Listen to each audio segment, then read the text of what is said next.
Hey guys, welcome to the newest episode of the SaaS Sessions podcast. This is me, Sunil. I'm going to be your host for this episode. Today I have Nikhil Kapur with me on the show.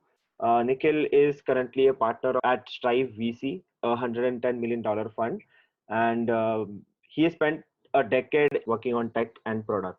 He's previously worked at the MS Office team as well, and he has been a founder before he could join Strive VC. At Strive, he's currently investing in local SME enablers and global SaaS companies that are being built out of Asia by exceptional founders with a product-led mindset. So, hey, Nikhil, welcome to the show. Hey, thanks a lot, Sunil, and pleasure to be here. Yeah. Awesome. So, I'm very excited, Nikhil, to talk to you about the current state of SaaS in India. So, before we, talk on that, can you tell us more about yourself and how was your experience in working at the MS Office team, and then you also started a company, and then you also were part of a company that was acquired by Google, and then bump into Yep, yep. Strive VC, being a Strive VC, right? So, can you just walk us through? Sure, sure. Yeah. Yeah, so as most folks in India, I graduated as an engineer and graduated out of Delhi College of Engineering. Throughout sort of my early childhood as well, I knew that computers was something that excited me, like coding, etc. Like I was very deeply involved in it. Was Mhm. even in my childhood days, I was doing a lot of coding, and naturally, right after I schooling, I decided to go for computer engineering and was Mhm. lucky to go into Delhi College of Engineering. At that time, it was one of the top 10 institutes for computers. I don't know whether it still is or not, but Yeah. I think they're Mhm. doing okay. And yeah, and one thing led to another, of course, throughout the engineering, I was very involved in, a lot of product development and tech. And right out of college, I ended up going to Microsoft. They recruited me from campus itself. And I guess I was very lucky at that time because this was around 2009-10 timeframe, and mobile was just coming up. So if you would remember, like 2008 was, I think, when the first iPhone was launched, and Mhm. Android had a few earlier years of head start, and overall the ecosystem was just starting to come up in mobile. And I was recruited by Microsoft Office team, and they were just starting to build up Office for mobile. So this was the first time that they were building Office for a smartphone, and it was a very brand new project, very new project actually within the company. And this was the Steve Ballmer era. Yeah. Mhm. At that time, actually, the Steve Ballmer and everyone were more focused more on Windows, right? And it Yeah. was Microsoft was all about the Windows ecosystem. But Mhm. I think we were lucky then to start this sort of Office for mobile team.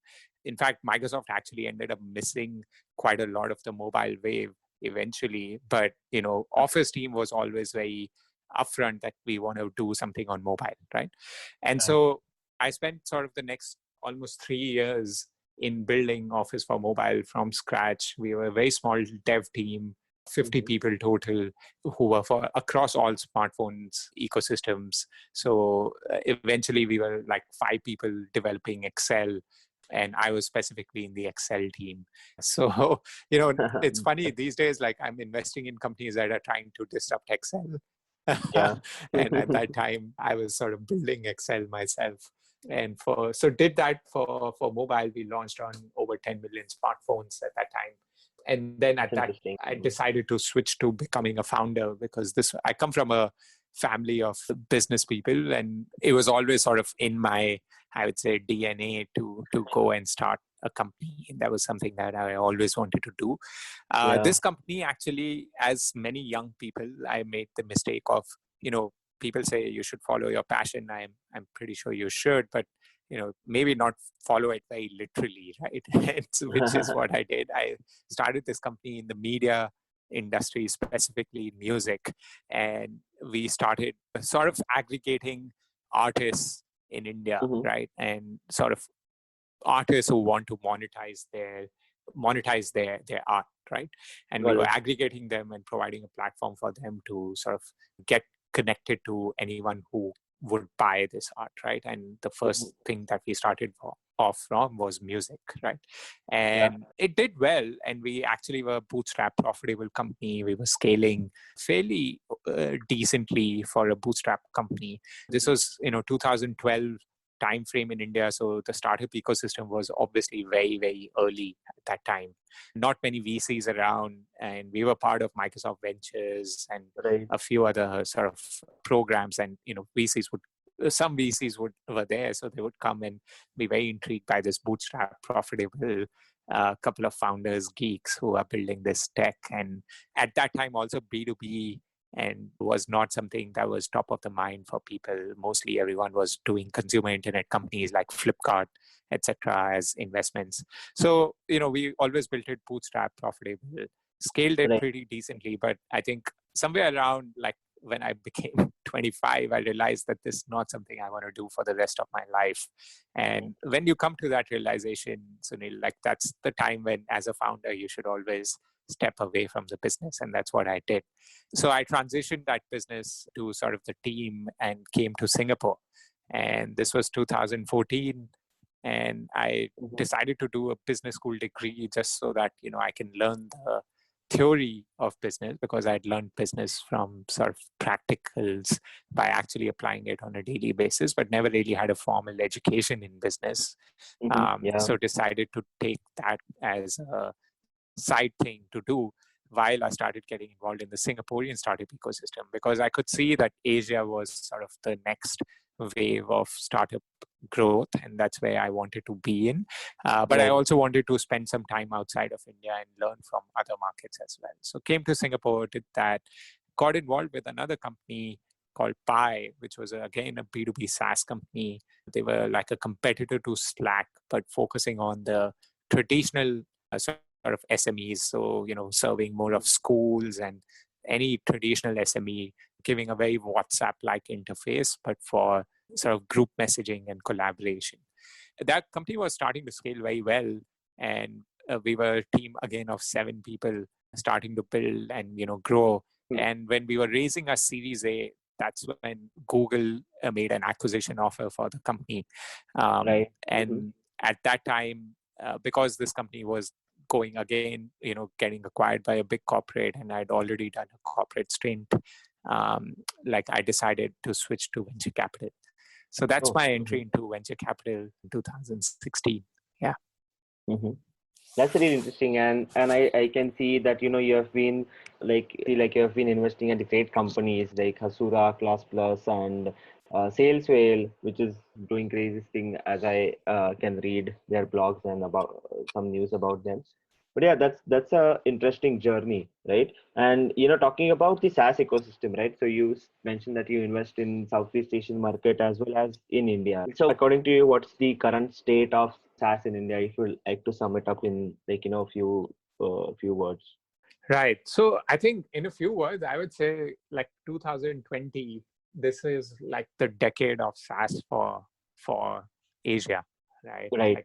This decade is where we will see Asia coming on the map of SaaS, right? And both as a product development sort of region, right? And so as well as from a market, right?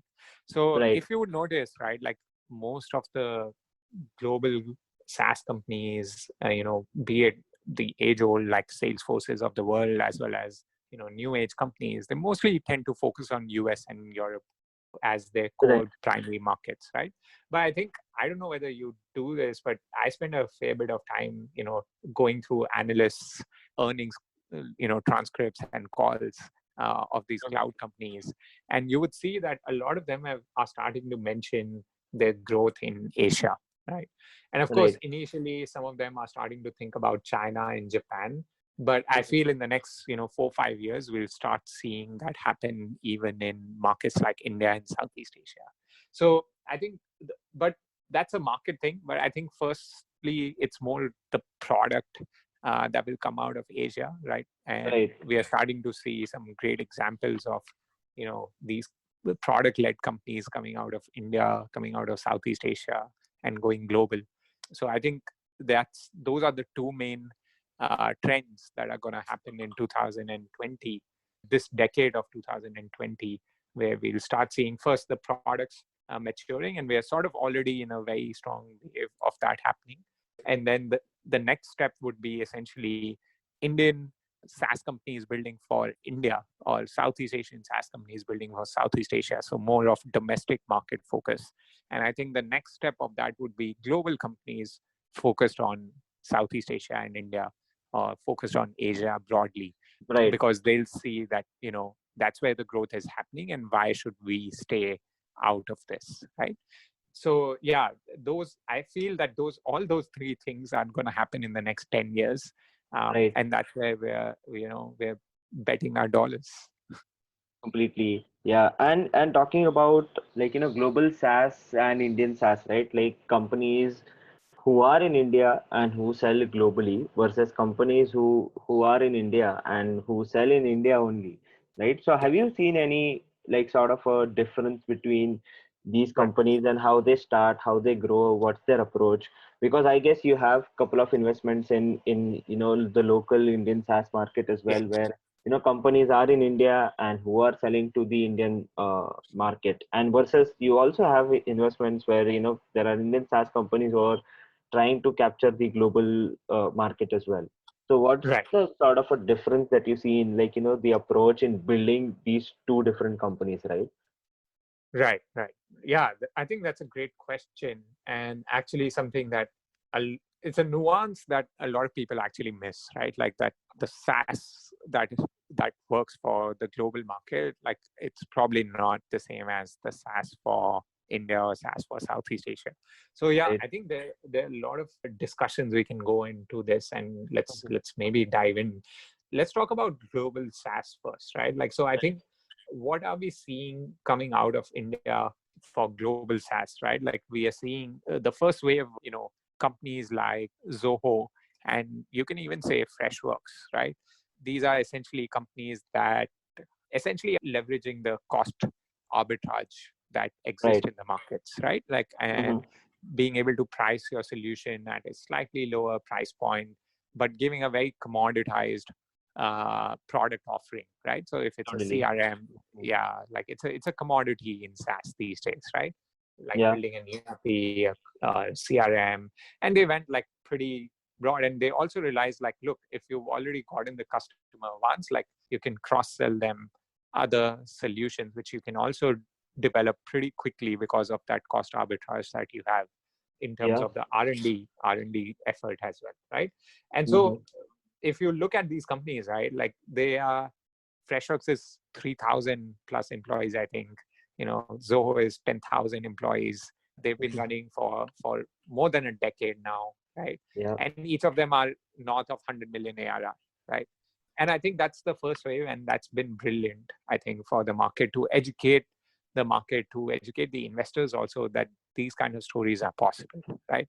Right. But I Mm-hmm. think the next growth in global SaaS coming from India, etc., would be what I call like product first companies, right? Like these are companies which are not cost arbitrage focused. And of course, like, that cost arbitrage will always exist, at least in the short term, right? In the short to middle term. The salaries you have to pay to an Indian engineer will always be lower than what you have to pay to the US Right. folks, right? And as a result, there will be that cost arbitrage. But I think now is the time when companies will start realizing that taking a very product first approach, you can build even like category leading or product category defining products Mm-hmm. from India, right? Right. And I think a brilliant example of that is, Postman, who just Yeah. announced like Recently. Mm-hmm. yeah, massive, news, $150 million round, 2 billion valuation. And of course, that's not the only way that we should measure success, right? Yeah. Yeah. Success will be Completely. measured in multiple ways, but hey, it's a phenomenal company, right? Like, I was Right. just trying to dig out, like, hey, what is the revenue of these guys? And it seems like, I feel like it's not open, but I feel that they're north of 50 million ARR already, right? Completely. It's it's a company that was started in 2014. 6-year-old company, 130 employees, and sitting at 2 billion valuation with close to 100 million ARR maybe in the next Yeah. 1 year or 2 years. And that's a phenomenal story, right, to come out of India. And this is just a start, right? Like, I think you guys like WhatFix, and there's so many other product-led companies that are now beginning to realize that we don't really have to imitate the West. We just have to figure out what are the problems in the market and just solve them and go fundamentals first, right? And that's what Yeah. I think we're going to see in the next few years. Specifically within this, we have a very favorite sector of ours, which we call dev tools or dev Right. infra. And Mhm. Postman actually belongs to that. And, we have Hasura as our portfolio company, which is Right. also doing fairly well in that side. Still early days for them, but I think I'm hoping that they can be another one of those successes in the market, because they're, again, leading charge on the GraphQL front, like from the forefront. They're sort of Yeah. category leaders in a way already, and globally renowned, like multiple millions of deployments actually already. So it's giving the same sort of signs as somebody like Postman. So we are very excited about that company, and we have made like a couple of other investments which we haven't yet disclosed in the dev tool space. And this space is very close to my heart because of my dev background. Yeah. Yeah, but I feel, given so many computer engineers in India, like for sure we can figure out what are the pains of devs and solve Yep. them on a global scale, right? So I think that's a sector that we are very excited about in global SaaS. But Totally. okay, so that was the global SaaS story, right? And Yeah. that's how I see that evolving. But let's talk about India SaaS, because I think like that's a nuance that not a lot of investors are actually even investing in. I think global Mhm. SaaS is something, you go talk to any VC down the road now, like, they say, yes, we invest in global SaaS, right? Yep. And the first question, actually, it's funny, the first question that people I know VCs ask founders these days is, how much of your revenue is coming from outside of India? Right? Yeah. That would be. Yeah. So like, I think that sector will do well because it has already captured the investor attention, right? But I think the new up and coming sector in SaaS is, just India SaaS, right? And I think not a lot of investors have really started focusing on this side, but there's an immense opportunity that exists for us over there. And look, I've been an SME myself in India. My company was an SME. Both my mom and dad, like they've been running SMEs all their lives, right? I think I understand the psyche of the SME business owner enough to say that, yes, they might not pay you enough for you to build a very large business, but there are ways that you can capture value in while serving these SMEs within India, right? And that's sort of the nuance that we started with around 2 to 3 years ago and started investing in this space. And, now we are starting to see fruits of that, and fruits of that thesis come up, and we have a very well defined thesis within the India SaaS, and we can go into it in a bit. But Yeah. in simple manners, we try to see India SaaS more as a Shopify rather than like a Salesforce. Okay.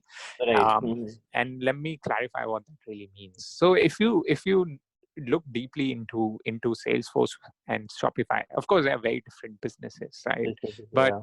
if you look at their revenue streams, right, like Salesforce is purely, software, right? And they sell SaaS. It's simple SaaS business stream, right? Like they sell SaaS. It's a SaaS model. You pay them yearly or monthly or whatever, and that's it. But if you look at Shopify closely, you'll realize that even though they're a SaaS company, actually more than half of their revenue comes from transactions, Mhm. right? And it comes from transactional revenue rather than SaaS revenue. And what is that transactional revenue?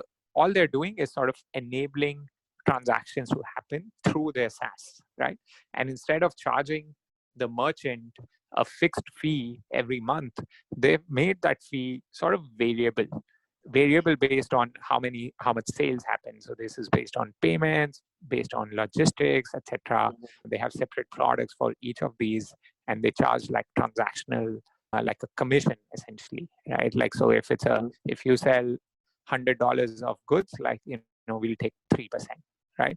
And that is the right, I feel, the right sort of business model to take when you're going after the Indian um, SMEs, especially, right? Because Right. Indian SMEs, they are unwilling to pay you a lot of money for your SaaS or for your software, right? Because you have to understand that these people have been living on like pirated Windows and Office for like forever, right? Yeah. And they're not suddenly going to change and start giving you a lot of money. Right. Funny thing is they are willing to give you money. So that's actually a misconception that a lot of people have, that people will not pay for SaaS. They will pay for it, but they won't pay a lot for it, enough Mm-hmm. for you to build 100 million ARR business here, right? Yeah. So Mm-hmm. how do you solve that? You have to seep into the transactions flow that these guys have, right? And you have Right. to enable those transactions, help the business do more transactions, or simplify their jobs while doing those transactions, and just Mm-hmm. charge a sort of a commission on it, right? That's a business model that they understand. They've been doing it. Like, it's basically a margins business. They just bake it into their pricing, and that's it. Very simple for Indian SMEs to understand. So I think Yeah. if you're going after the India SaaS opportunity in Indian SME, then that's sort of the business model to take. And that's been our thesis in this sector for the last 3 years. And we did investments in companies like, in education, we did a company called Class Plus, and they're basically digitizing the coaching institutes and then building a Right. content platform on top of it, right?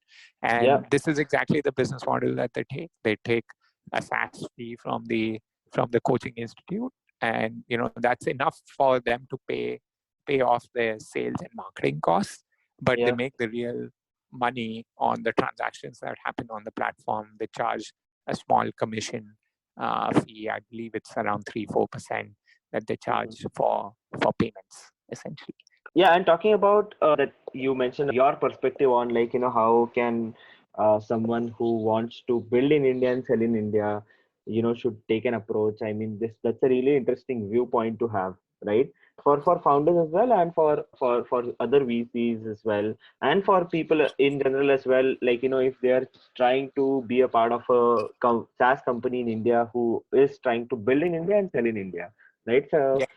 So I see that there will be like four pillars of that ecosystem, right? So startups, then funding or money or VCs or angels, and those, that is second, and third is people who build these companies and who work in these companies, and the fourth is technology, right? So if we consider that these are the four pillars, right? Like startups, funding, people, and technology. So what are Mhm. some of the challenges that you see in the Indian SaaS ecosystem, considering these four pillars, and how are you helping, how Strive VC is helping, Mm. solve these challenges for startups, right, in Right. India? Right.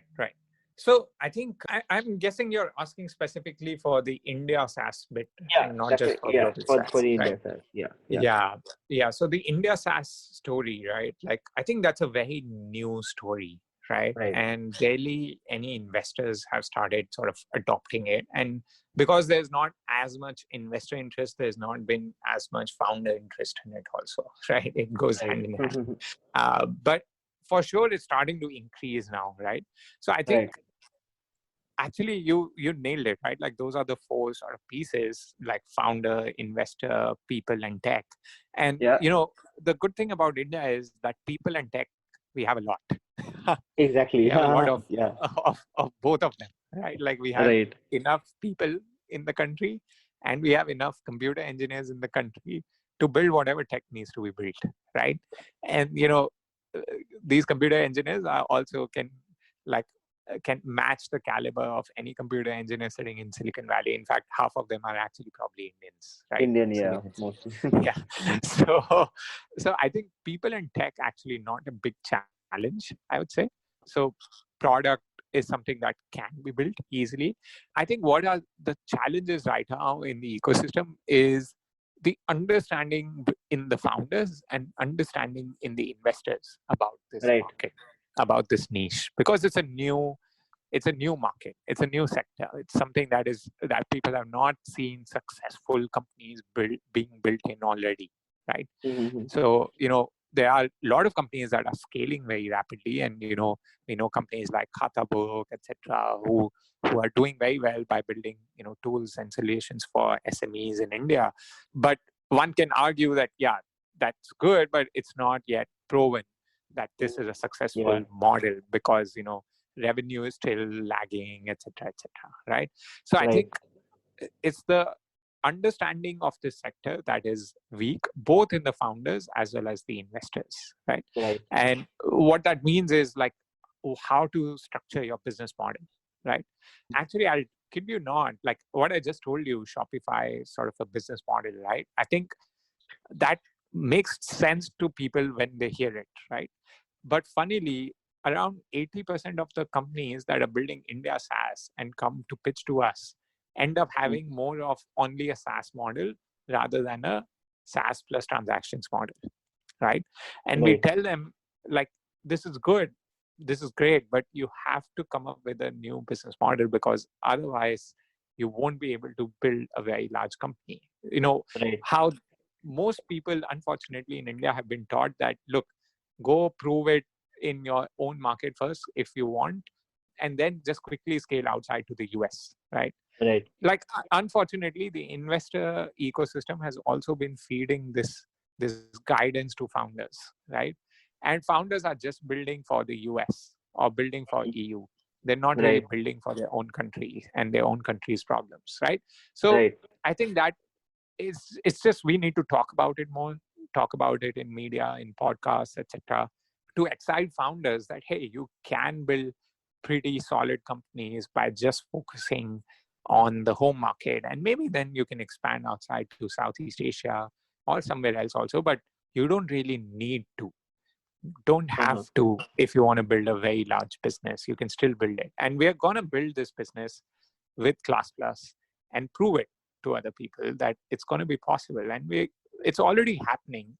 We see it in front of our own eyes, where the revenues of that company are scaling both on SaaS as well as on transactions model. And Mhm. that's, in my opinion, the right way to build this, right? So Right. it's both the founder understanding and the investor understanding, which needs to Right. evolve, I think, in this niche. Yeah. Right. And while we are talking, right, so I think I missed one pillar, which I just realized that is also an important one. Right, so there's startups funding people and tech. So people and tech is we don't have any shortage on that. Yeah. And startup and funding, there should be like more understanding and all. But I think like the fifth pillar of this ecosystem is the market, right? Is definitely one of the important one, and I think I missed this before while you're talking Yeah. on this. So market is also one of the pillar which will impact all of this, right? Because as you said, like Kata Book and all, they're like great companies in India trying to sell in India. They're doing great, but in the end, like even if the startups, even if the founders, great founders for Kata Book, great investors, good amount of money flowing in, but again it's the market which is affecting, which would probably affect such a company, right? Like even if you have great founders, great funding, good people, good tech, something that can't be controlled or something that is outside or that is in existence, right, in is the market, right? So I think that is also one of the huge reasons or one of the main reasons that it's one of the challenge where companies are facing when they're trying to build in India and sell in India. And I think you mentioned that just as we were discussing about these pillars. Right. Of course, look, market always comes first, right? Yeah. Like there's a big saying in VC, like, big market, the average founders is much better than like small market, great founders, right? So Yeah. like market always comes first. If there's no market, then you can have the best of people, but they won't be able to achieve much. But I think Right. that's where I'm saying, like, the market is already here. We are Right. seeing it happen in our portfolio. SMEs are willing to adopt technology. There's been a whole consumerization of SMEs in the Right. last like 3-4 years, right? And Uh-huh. people talk about the geo movement for the consumers. Actually, geo movement has been a bigger impact on SMEs.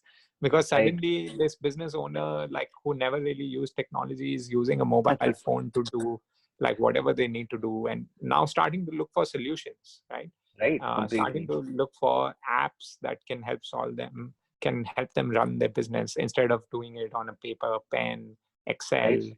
whatnot, right? So I Yeah. think the Thanks to market Khata is book. already here. Yeah, exactly.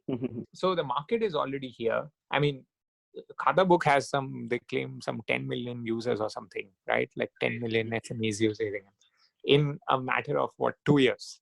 So Yeah. clearly the market wants to use the solution, right? Yeah. The next question is, will the market pay, right? And Right.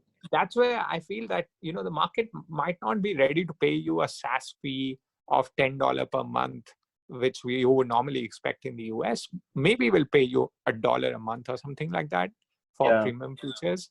But actually, you can just monetize via some other channel, right? Like, again, India's GDP is not small. So, Yeah. and these SMEs are the ones who are driving that GDP. So clearly they're making money for themselves, right? Right. So if they're making money, all you have to do is convince them to open that purse, right, for you. And Yeah. if they're not willing to buy from you a software, then just sell them like a margins business, right? Just sell them, hey, you know what, we help you increase your revenue by 50%, and in return we're just asking for 3% of every Yeah. dollar you make, right? And Totally. that's a very easy, like, Indian businessmen, they think of like the bottom line. They think like kitna margin hai, right? Like they Yeah. think At how the much end. Yeah. margin at the end.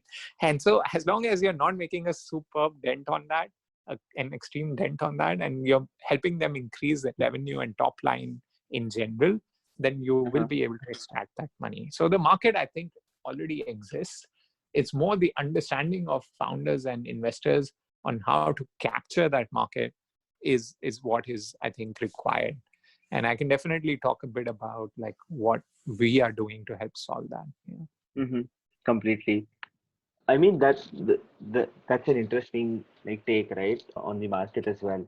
And I guess this has been like a wonderful conversation about the Indian SaaS ecosystem, right? I'm pretty sure that people are gonna love it. And I think we have reached the course as well. I just have like, Yeah.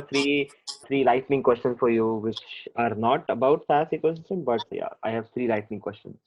Yeah. So yeah, first one. So what do you know about your work now that you wish you would have known when you first started? It's all about the people. And so, what did your biggest professional failure teach you? That you always have to go for large markets. Yeah, completely. And my last one, what's the number one thing that has helped you shorten your learning curve? Reading, like, yeah, reading blogs, reading like, books. Yeah, pretty much that. Like, I have my, maybe going on a longer one for your lightning question, but Yeah, it's I okay. think I learned for the first 2-3 years of my venture capital career, I Mhm. learned more from Fred Wilson's blog than anything else. Yeah. So Fred Wilson is, partner at Union Square Ventures. Like, they've Right. invested in great companies like Twitter and Zynga and so on, and Coinbase. And, he blogs diligently every day. And as a result, like, I read that, and, it's the perfect 101 for VC. And for the first 1 year, I think a lot of my learnings came just from that. And of course, like over time, by applying these learnings on the ground, like, that's how I've evolved as a VC. So, and that inspired me to start writing my own blog. Yeah. That's interesting. Yeah. So yeah, thanks a lot, Nikhil, for doing this. I think this has been a very insightful episode on talking about the state of SaaS in India and the SaaS ecosystem in India. I wanted to do this with someone since like long time. uh, No, it was my pleasure. And, this is a topic very close to my heart. Like, I've been through the thick and thin of SaaS in India, and now starting to see the whole India SaaS emerge. Like, it's just a wonderful journey. Yeah. Thanks for having me on the show.